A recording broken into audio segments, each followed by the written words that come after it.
Okay, so the last thing we were discussing were these two chords or segments from focus to the point tangent to the parabola, point P we said, but also from focus to the y-intercept. Now the y-intercept really is simply the y-intercept of the tangent line, which I'll highlight as such.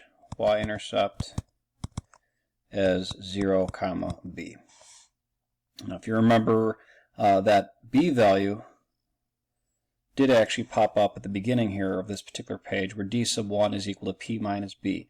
P and b, p in particular actually comes from our original standard form equation. We talked about 4p times the quantities. B is the y-intercept of the tangent line, while d sub 1, we'll reflect back all the way to the beginning of the lesson, d sub 1 is that basic focal chord from focus to point arbitrarily, in this case we're saying P, on the parabola. So if we go back to our depiction here again, so all of these aspects are crucial in our understanding of deciphering the equation of the tangent line and maybe some other features. Another aspect though we need to highlight, because of what we have technically created here, we've created a triangle, and we can actually argue based on what we know that this segment is congruent to that segment. We're going to use a formulaic approach to justify that further. But because those two segments of that particular triangle are congruent, we know that it's an isosceles triangle, and we can argue that those two angles are congruent. This isosceles triangle, okay, will be a characteristic of all similar questions moving forward. We'll be able to use that knowledge in answering several aspects. Now I'm going to put a couple of other little additional pieces to this to help us make connections later. We're going to call this d sub 1. Again, that similar aspect to what I highlighted earlier, d sub 1 in the formula, but also we'll call this segment d sub 2 to differentiate the two. But it turns out that d sub 1 is equal to d sub 2.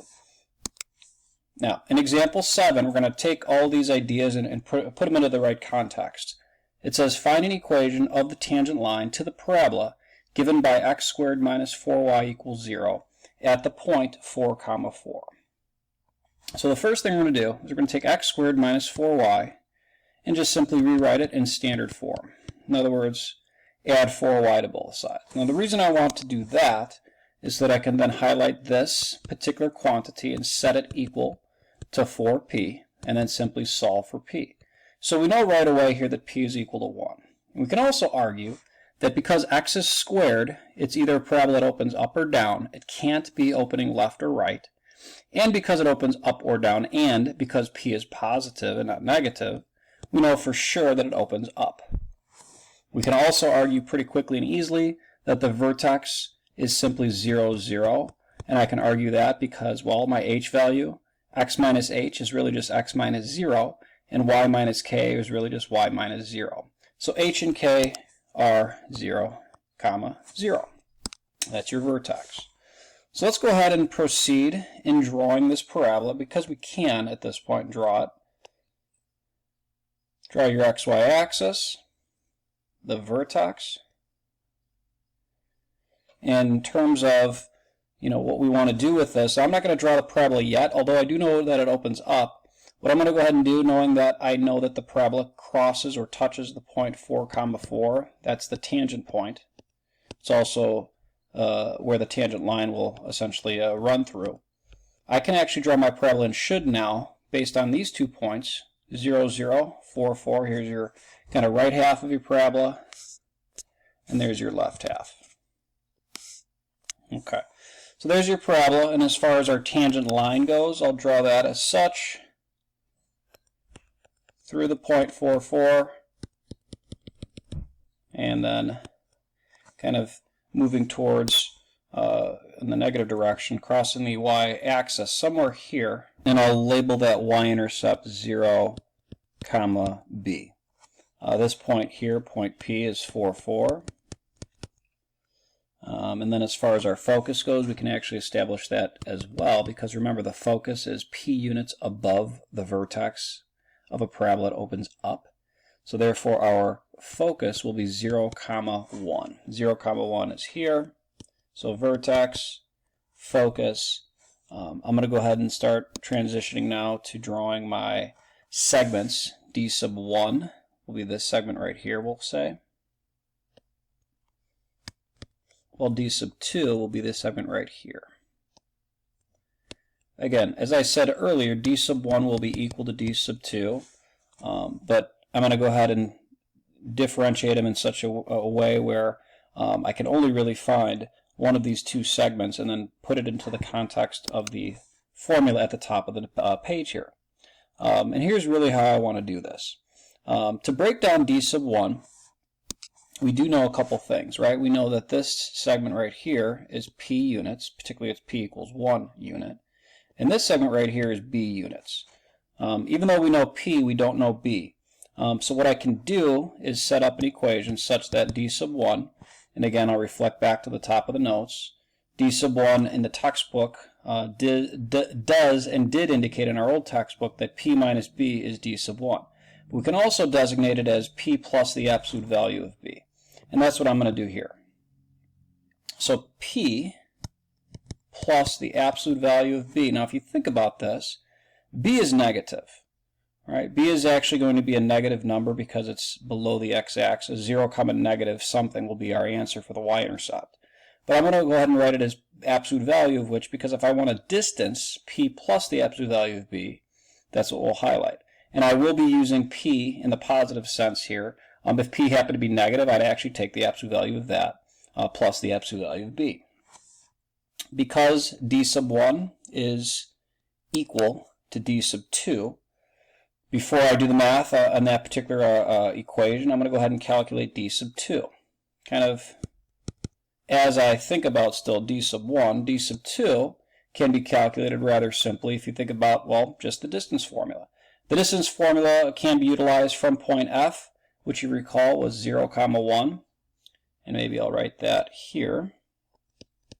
0, 1. I'll rewrite my letter F here. Okay, so from 0, 1 to 4, 4, we can find the distance. I'll do x1 minus x2 quantity squared plus y2 minus y1 quantity squared.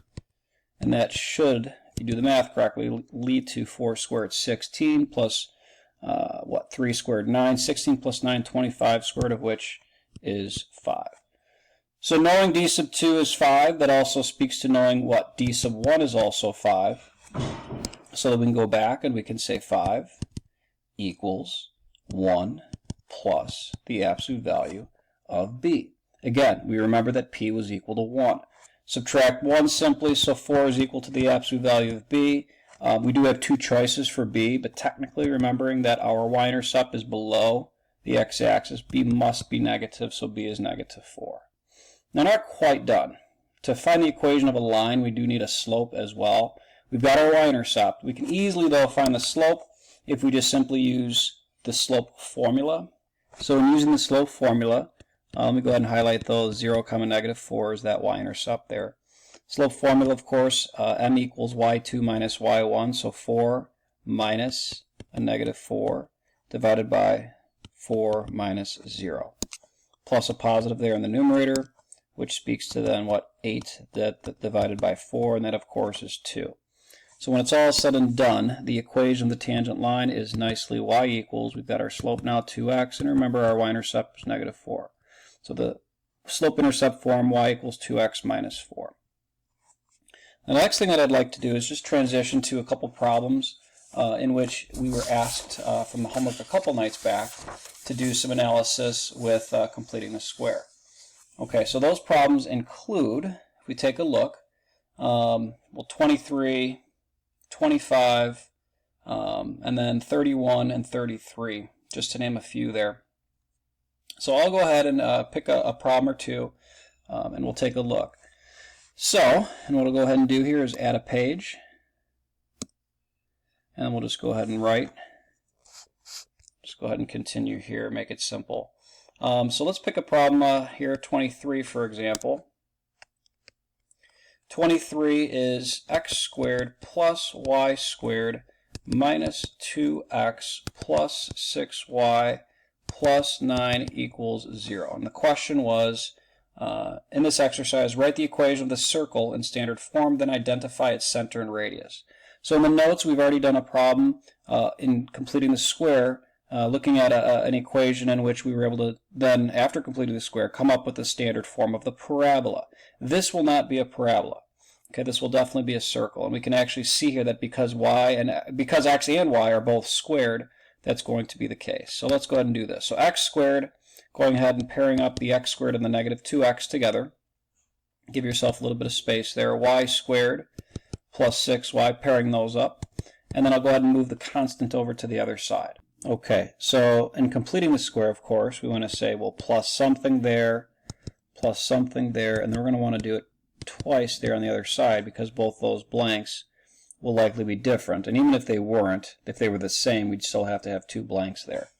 So the first completion of the square here, we already know b is negative 2, therefore b divided by that is negative 1.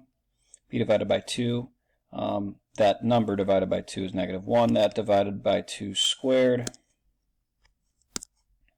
is 1. Okay, so that number is 1 here, and it also goes there on the right side. We can also, of course, complete the square with the other, which, if you do b, is, again, 6. b divided by 2, that number divided by 2 is 3. And then we can continue by squaring that, which lends itself to 9. So 9 and 9. So the very first perfect square trinomial leads to this binomial squared. Don't forget negative 1. X minus 1 quantity squared. That then is what added to y. What do we have here for the second? We have y plus 3 quantity squared. And then equals what? Well, this is nice because negative 9 plus 9 is 0. And then what we have is simply 1. This is the standard form of the equation of the circle. As far as the center goes, the center, if you recall, will be h, comma, k, those two particular values. And just be careful. It's x minus h in the standard form, so in this case it's just 1, and then comma k, in this case negative 3, because it's y minus k.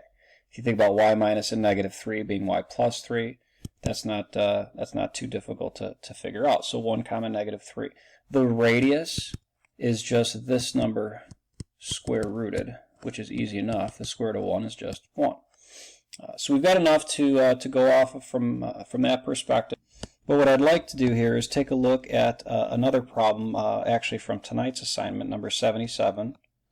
Number 77 is a parabola, but we're going to have to complete the square, and there's a little bit of added difficulty to this particular problem. It's more like the notes, but it's a little bit harder, and you'll see. Y equals 1/4 times the quantity x squared minus 2x plus 5. Okay, so that's kind of what this particular problem starts off as. One thing that may make sense right away, at least, is to multiply both sides by the reciprocal of 1/4, just to try to get this to look a little bit more like what we've seen in the past with quadratic equations.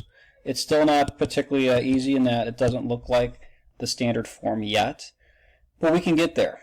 So again, multiplying by 4, as you can see, does of course essentially get rid of that 1/4, so 4 times 1/4 being 1. Now all I have is x squared minus 2x plus 5. The left side is 4y.